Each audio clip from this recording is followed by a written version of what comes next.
All right, hello and welcome to the Ironvor Coachcast, episode 4, with myself, Alan, and Benny. And Hey, Ben. today is an exciting day. We have done an EVOLT scan just about an hour ago, and now we've joined up again online to record this episode. So, Benny, how are you today, mate? Feeling good, feeling sharp, feeling energized. And after seeing that my biological age on the EVOLT scan has come down near on 10 years, feeling a sense of achievement as well. So, Yeah, feeling fantastic. still early days, week 4. Still got another 8 weeks to go. Yeah. But so far, so good, mate. Yeah, so run us through, but look, before we go into the scan results, so how has the week gone? What's happened this week? Oh, so the food's been, I think, faultless this week. I reckon I've got close with the fat and protein levels. No cheating, no misbehaving. We'll talk about the milk and the cheese later on because I'm starting to feel it's a little bit of a cheat. But according to rules of engagement, we've gone well. There's been a lot of social interaction though, and I had my share of gin on Tuesday. Ooh. And a cheeky martini with the team for midday martinis on Wednesday. So I've recorded that. What that does to the results is soon to see. Yeah. No beer or wine. Yeah. Well, we are human, so, let's not get too beaten up over it. But yeah, obviously, how did you feel after being quote unquote clean for a couple of weeks and not drinking and then having a gin and a martini? Did you feel like it detracted from your performance or health? Like, did you feel shit the next day? So Wednesday, didn't even touch sides. One martini, midday, going at 100 miles an hour in the office anyway. Elevated, then disappeared, then we forgot we did it. Good for culture, good for team laughs, all sitting there with a martini on our desk. But didn't really think of it much after that. Wednesday morning, after 3 martinis with some friends on Tuesday evening, I felt that on Tuesday morning for sure.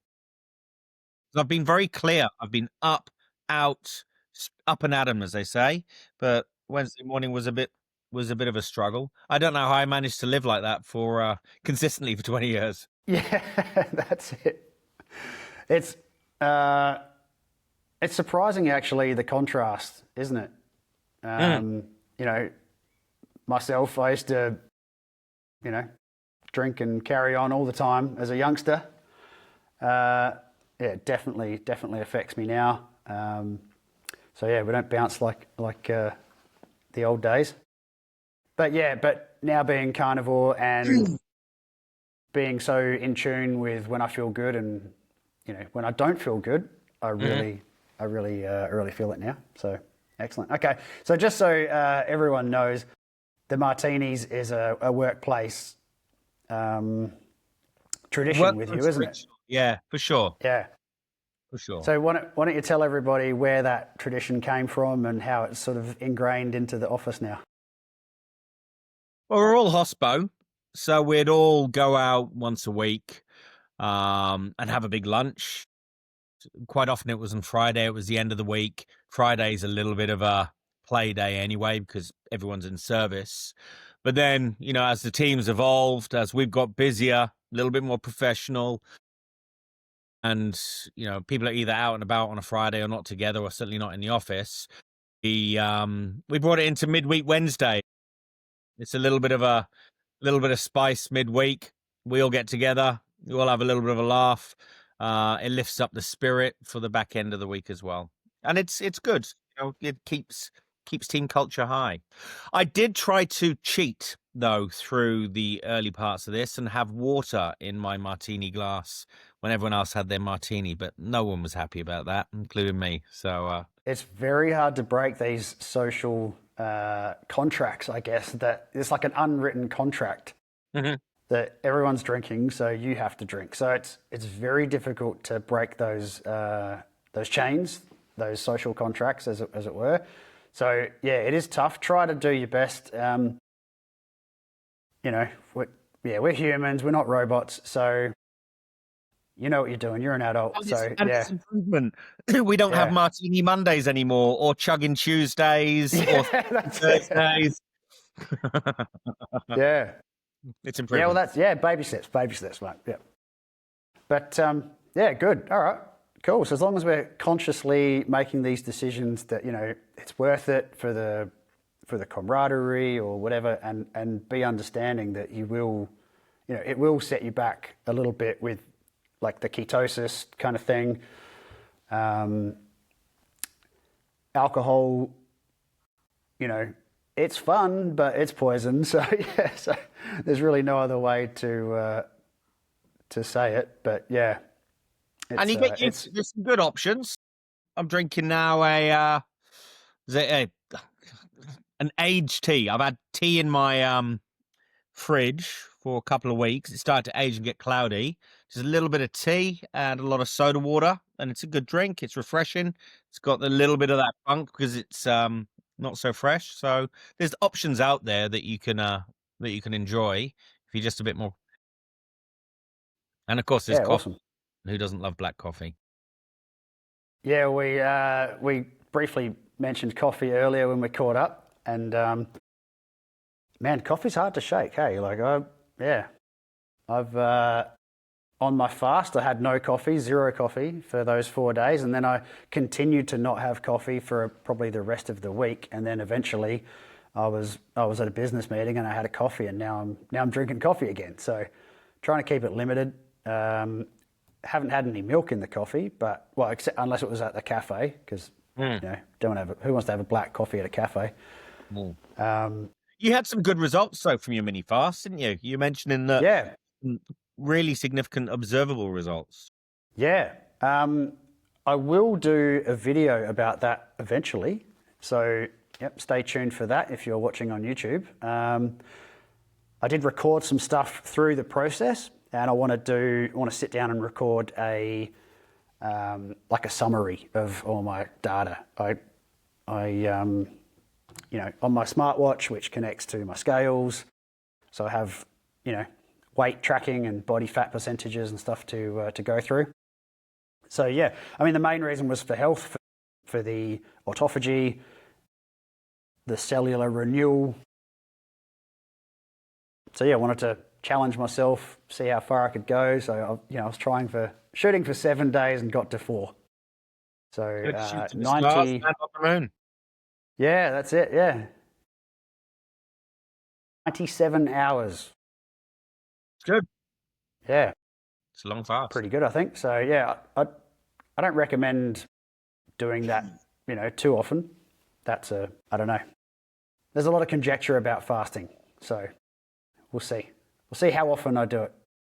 We'll see if I feel like doing it again soon or later. Maybe I'll do it once a year. Maybe I'll do it on every carniversary. So started every August. Sounds like a fun celebration. All right, so now, Benny, let's have a look at your results from today's scan, hey? Before we do, what's your thought on milk? You talked about milk in your coffee. Milk, yeah. Yes. I'm just feeling it may be holding some progress back, because I'm just drinking more of it than I normally would, because I guess it's a bit of the grey area. Where I love a black coffee, I'm now having a nice latte, having a bit of mozzarella, a bit of cheese. So dairy in general. Milk, all milks, right? So all milks are for babies. Mm-hmm. So they are, milk from any animal is high in protein, high in fat, high in carbohydrates. Mm-hmm. So lactose is the sugar, and then we have the fats and the proteins. So it is, I wouldn't say it's addictive, but it's designed to be chugged down by babies. So it's got everything you need to give all the signals to just chug, because the baby wants to grow rapidly, So that Yeah, so that still affects us as adults. So you are getting some carbohydrate, some protein, and some fat all mixed in liquid form. So it's not like highly satiating. You want more and more and more. Most of us, depending on your genetic lineage, you might have lactose intolerance. Some people are just flat out lactose intolerant for their whole life. Like they can't handle cow's milk at all, ever. And then other people have, I guess, like an adult onset lactose intolerance. And that is to do with, like, that is a normal process, that the adult onset side of things. So yeah, I mean, I think for myself, I get some little, like, very minor, but like just bad skin basically from drinking milk. Well, I'm trying to narrow it down at the moment. Anyway, so I cut back my milk. I haven't quite succeeded in going a full month of lion diet purely this month because I have had a couple of coffees. I had some chocolate the other day. So yeah. So a minor intolerance, because some people, a bit of skin is much better than just outright shitting yourself. And I know some correct. Yeah, that's it. Yeah, break through them. But I have been drinking lactose-free milk for quite a while. So if I have lactose milk, I'm definitely gassy. But yeah, so there's, let's say you are lactose intolerant, so you get lactose-free milk. Well, that lactose has been converted with lactase enzymes to galactose. So there's still carbohydrates in the milk, even if it's lactose-free, because they haven't deleted it from the milk, they've just converted it. And then you have the proteins. So some people are sensitive to the proteins, and some people are sensitive to the lactose, and some people are sensitive to both. So that might be an option for me if I clean up all this milk and everything cleans up on my skin. Then maybe I'll try A2 milk, which is it's a different protein. It's a different breed of cow. So it's been shown to affect people less or differently. So yeah, there's some experimenting there with milk that can be done. Now, obviously, all the derivatives of dairy. So from the milk, we make, cream, butter, cheese, yogurt, and all the variations of them. So yeah, so different levels of processing for the milk. So I guess if we look at cream, well, it's just scooped off the top of the milk. So it's all fat. More fat, probably slightly less protein, still got plenty of lactose in it. Then we would move on to butter, which is basically the cream that's been stirred up. Now, during that process, it minimizes the lactose, I believe, and a sort of even higher fat content. Because butter's basically... I know Carnivore, they encourage you. You got some people on the Carnivore forums that are like eating blocks of butter. Yeah. For snacks. Yep. I eat snacks of butter. Yeah. I'll just where's slice the a piece of butter off. Where's the line where butter's fine and encouraged, pint of milk not so much? That's probably in the lactose and the protein content. So butter is mostly fat. Mm-hmm. There's tiny amounts of protein and lactose in it. And because cheese is fermented, mm-hmm. a lot of the lactose gets because it's fermented with bacteria basically. So cheese, you end up with, even less lactose left in it, like really trace amounts. Mm-hmm. And a lot of that, it all gets converted and fermented by the bacteria. Good. So cheese is actually quite a good snack. Yeah, and this is all based on if you tolerate it. Mm-hmm. So if it's not making you gassy, bloated, if it doesn't flare up your skin, then you don't know if it doesn't flare up the skin because I'm working on still got that on my leg, and we need to identify if it is milk. Yeah. So one of the things about carnivore diet that is the prime driver for like healing and stuff is that because it's an elimination diet. So if we do go lion and we eliminate everything, that's like the purest way of doing it. So just red meat, salt, and water. And then in theory, there'll be some time to heal, but you can heal all the things that are going to heal, all of these mysterious conditions and autoimmune things that you might be affected by. So that's one way of doing it is you could just go all in on the carnivore, eliminate everything, eliminate all the dairy, all the vegetables, all the fruits, all the seeds, all the nuts, all the coffee, all the tea, and just go full lion. And then if you can sustain that for a period, things might start clearing up. And then you can say, okay, I'm going to have some cheese. So after 4 weeks or whatever of lion, then you could say, okay, I'm going to eat some cheese and see what happens. So you could eat, have 100 grams of cheese every day for a week. And if all of a sudden everything just explodes, then you're sensitive to cheese. So let's try that then. Between now and the next, I'm going to absolutely regret saying this out loud, but from now to the next EVOLT scan, I just knock out. Okay. See the effect. You're on camera. You sure you want to do it? I'm regretting it immediately. But no, 4 weeks. Let's really cut it all out. Yeah.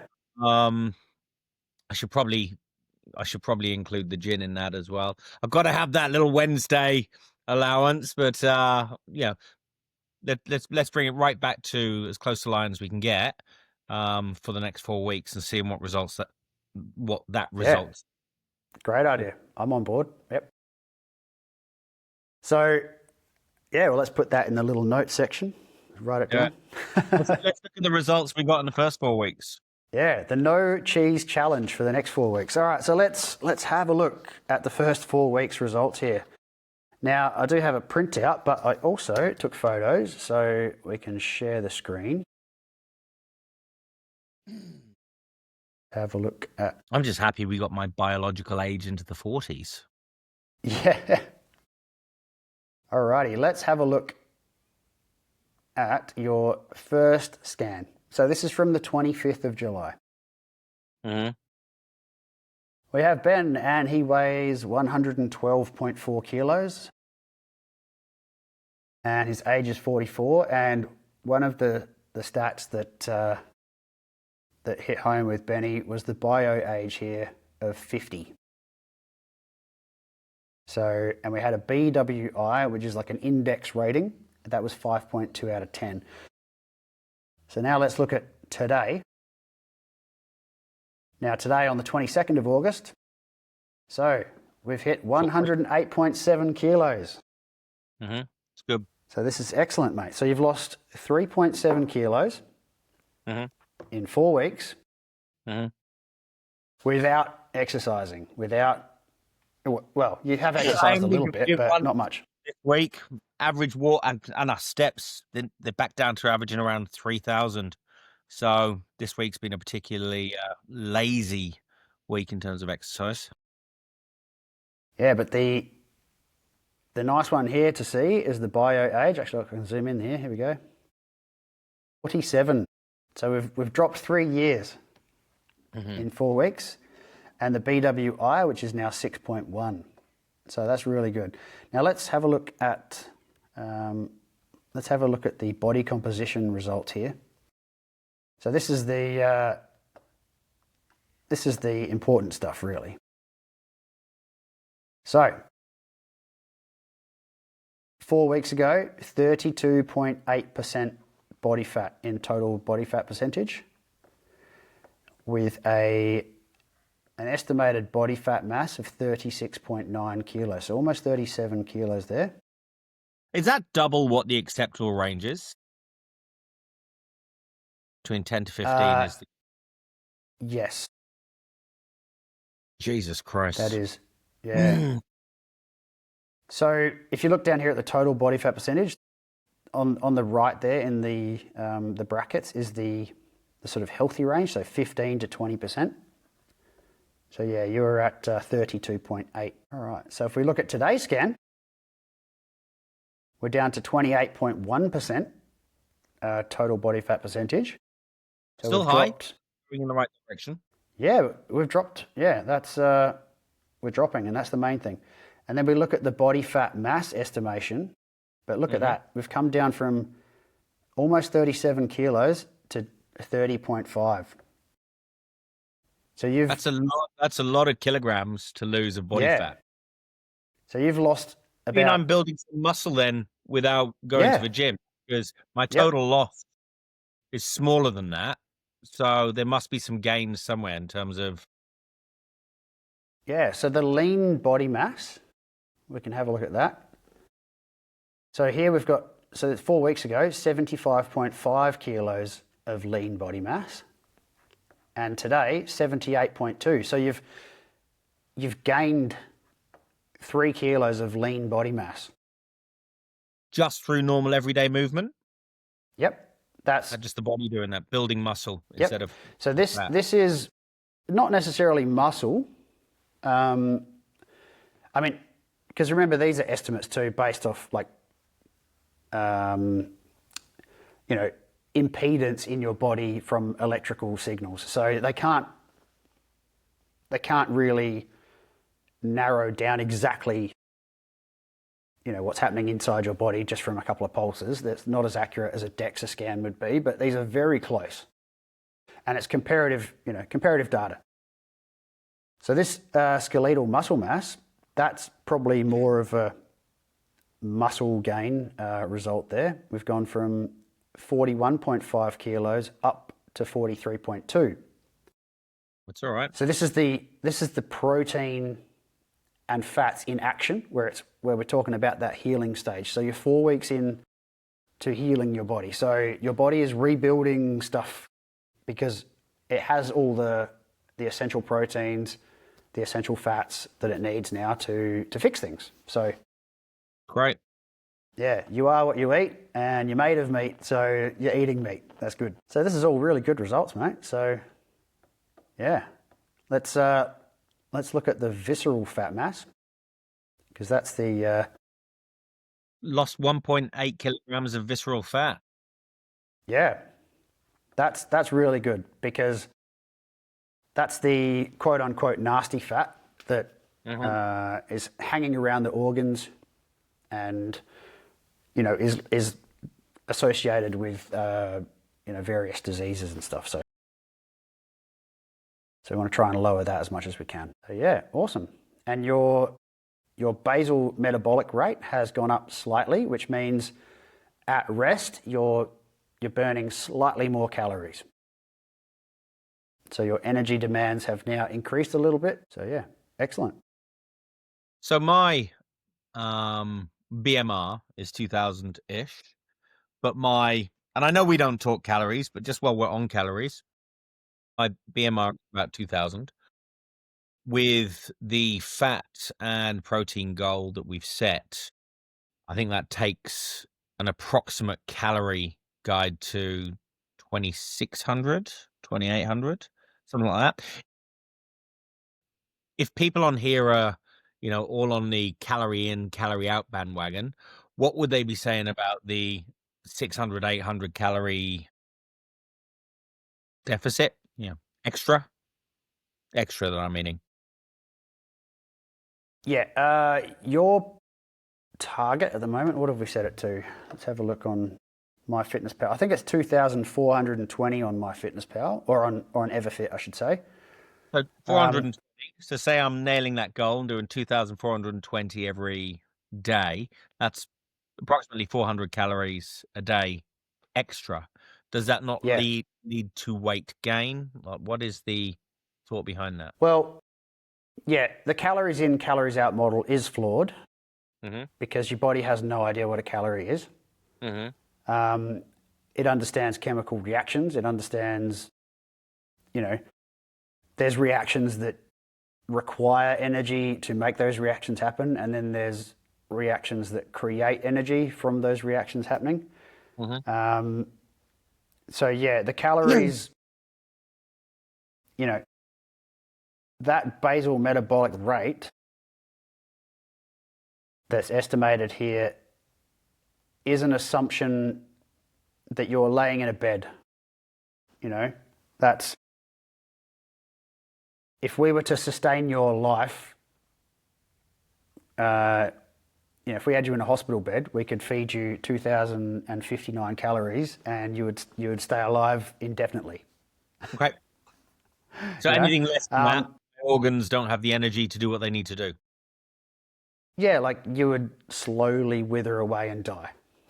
But if that 2,000 calories was just carbohydrates, then you would get nutrition deficiencies after a while, you know? So you couldn't just put like a sugar drip in your blood with 2,000 calories. You wouldn't survive. All I heard from that, mate, is I can get super ripped just by laying in bed and sleeping all day. Good. Just before I die, imagine the six pack. Just starve yourself. Yep. Good idea. Yep.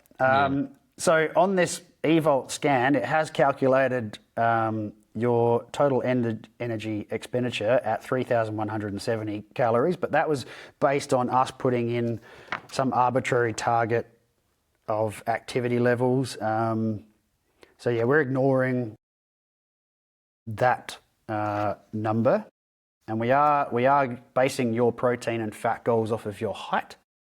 So we're on 180 grams of protein and 180 grams of fat or thereabouts, aren't we, on your goals? Yeah, 170, 180. So how do you feel about your results? Good. It's not over the top. It's not I don't feel like it's aggressively dumped like can happen when you start some of these things. I feel it's where I expected. It's the level of improvement I expect it to be based on how I'm feeling in the last 4 weeks. Yeah. So it's just good to see it printed out. Yeah. Well, the gain in lean body mass and the loss in body fat mass means, we're going the right path. We're building tissue and burning fat.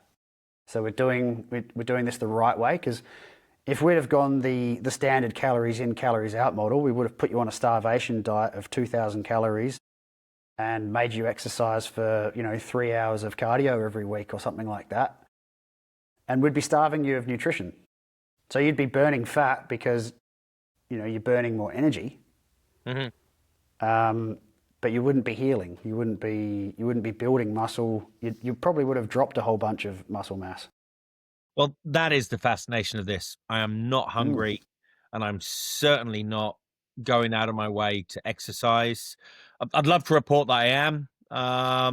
Last week I didn't go to the gym. I did a couple of sessions a week before that, maybe one session a week before that. And I'm in the office a lot at the moment, so it will change. I've got the energy there. I feel like I can get up and go to the gym now if I didn't have things to do this afternoon, but that's a conversation for the future. Thank you so far for the first 4 weeks. Now I suppose we better call it a wrap. Yeah. No, that's really good, mate.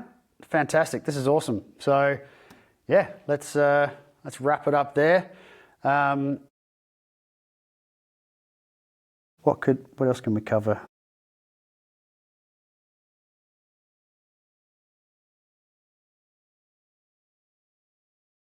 Pretty much it, mate.